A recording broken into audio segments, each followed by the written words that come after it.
en fonction du secteur d'activité, on a des codes vestimentaires, des codes de couleur, et après, au sein d'une entreprise, il y a encore des codes pour qu'elle se différencie d'une autre entreprise à ce secteur d'activité, je dirais, équivalent.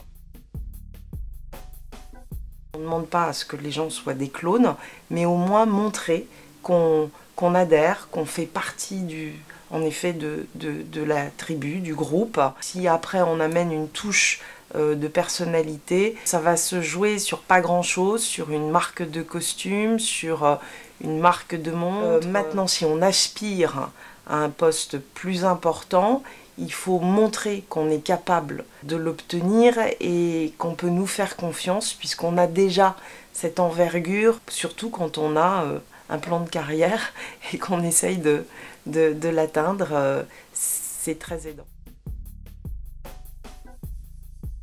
J'ai un exemple d'une personne qui donc faisait pas d'erreur majeure, c'est-à-dire qu'elle avait le costard noir comme il faut. Je voulais lui montrer qu'au regard de son poste et du poste auquel elle aspirait, il fallait qu'elle gagne en élégance, en prestance.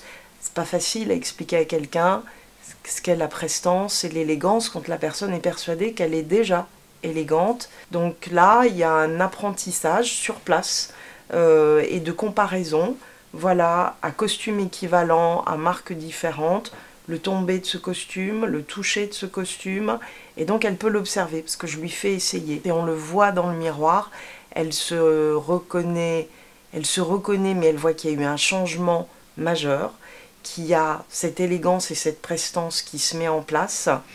Du coup, son regard sur elle se modifie, et on a aussi le regard des autres sur elle qui se modifie. Et donc l'objectif, en tout cas pour cette personne, a été atteint. Moi, j'ai pu observer que, franchement, quand on leur donne la possibilité, ils sont presque comme des enfants.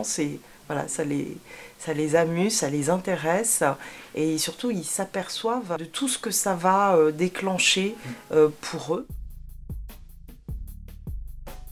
Je suis très ferme et catégorique sur le fait que l'originalité dans certaines entreprises et à certains postes, je le déconseille fortement, mais ça c'est parce que j'ai travaillé en entreprise, j'ai pu l'observer et ça dessert plutôt qu'autre chose. Maintenant, et les seuls qui s'autorisaient une excentricité, c'est les grands patrons.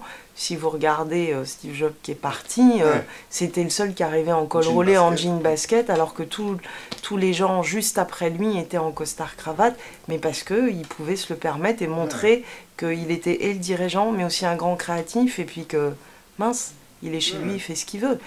Mais il n'y a qu'eux qui peuvent, pas les autres.